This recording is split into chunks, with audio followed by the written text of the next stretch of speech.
Senior IAS అధికారి Ahmed బాబుపై AP high court తీవ్ర వ్యాఖ్యలు చేసింది. రాగద్వేషాలు ఉన్న వ్యక్తి ఐఏఎస్గా ఉండేందుకు వీల్లేదని హైకోర్టు స్పష్టం చేసింది.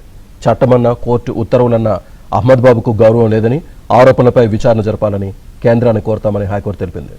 ఆధారాలుంటే డిస్మిస్ చేయాలని ఆదేశాలు ఇస్తామని ఏపీ హైకోర్టు తీవ్ర వ్యాఖ్యలు చేసింది.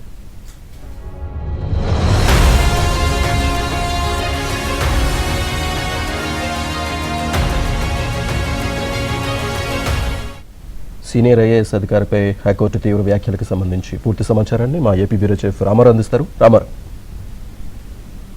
సీనియర్ ఐఏఎస్ అధికారి అహ్మద్ బాబుపై ఏపీ హైకోర్టు మండిపడింది. రాగద్వేషాలున్న వ్యక్తి ఐఏఎస్ గా కొనసాగటానికి వీలు లేదు అని స్పష్టం చేసింది. మాకే అధికారం ఉంటే ఈ క్షణాన్ని అహ్మద్ బాబుని సస్పెండ్ చేసేవారం అని కూడా తీవ్ర వ్యాఖ్యలు చేసింది. పదోన్నతుల కమిటీ నిర్వహించి పదోన్నతి ఇవ్వకుండా ఫైల్ని ఎందుకు తొక్కి పెట్టారు అని కూడా ప్రశ్నించింది. ఇది ఉద్యోగులను వేధించడం కాదా, వారి జీవితాలతో ఆడుకుంటారా అని చెప్పి కూడా నిలదీసింది. చట్టం అన్నా కోర్టు ఉత్తర్వులన్నా అహ్మద్ బాబు గౌరవం లేదని, ఆరోపణలపై విచారణ జరపాలని కేంద్ర ప్రభుత్వాన్ని కోరుతాము అని కూడా స్పష్టం చేసింది. ఆధారాలుంటే డిస్మిస్ చేయాలని ఆదేశాలు ఇస్తామని కూడా హైకోర్టు తీవ్ర వ్యాఖ్యలు చేసింది. అహ్మద్ బాబు ఇష్టారీతిని వ్యవహరిస్తుంటే రాష్ట్ర ప్రభుత్వం చీఫ్ సెక్రటరీ ఏం చేస్తున్నారు అని కూడా హైకోర్టు ప్రశ్నించడమే కాకుండా, ఆరోపణలు వస్తున్న అదే పోస్ట్ లో ఎందుకు కొనసాగిస్తున్నారని, ఇలాంటి వాళ్ళని లూప్ లైన్ లో వేయాలని కూడా హైకోర్టు అభిప్రాయపడింది. పిటిషనర్ వెంటపై సీఎస్ ఏం చర్యలు తీసుకున్నారో తమ ముందుంచాలని అడ్వకేట్ జనరల్ దమ్మాలపాటి శ్రీనివాస్ కు హైకోర్టు సూచించింది. విచారణ రేపటికి వాయిదా వేసింది.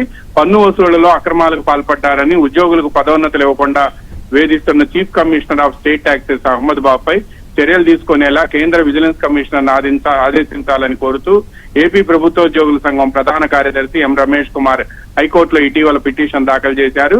ఇటీవల ఈ పిటిషన్ విచారణకు వచ్చింది. ఆరోపణలు నిజమని తేలితే తీవ్రంగా పరిగణిస్తామని కూడా అప్పట్లో హైకోర్టు హెచ్చరించింది. అహ్మద్ బాబుకు నోటీసులు ఇస్తూ కౌంటర్ దాఖలు చేయాలని గత వారం హైకోర్టు ఆదేశించింది. గురువారం మరోసారి ఈ వాద్యం విచారణకు రాగానే హైకోర్టు వ్యాఖ్యలు చేసింది.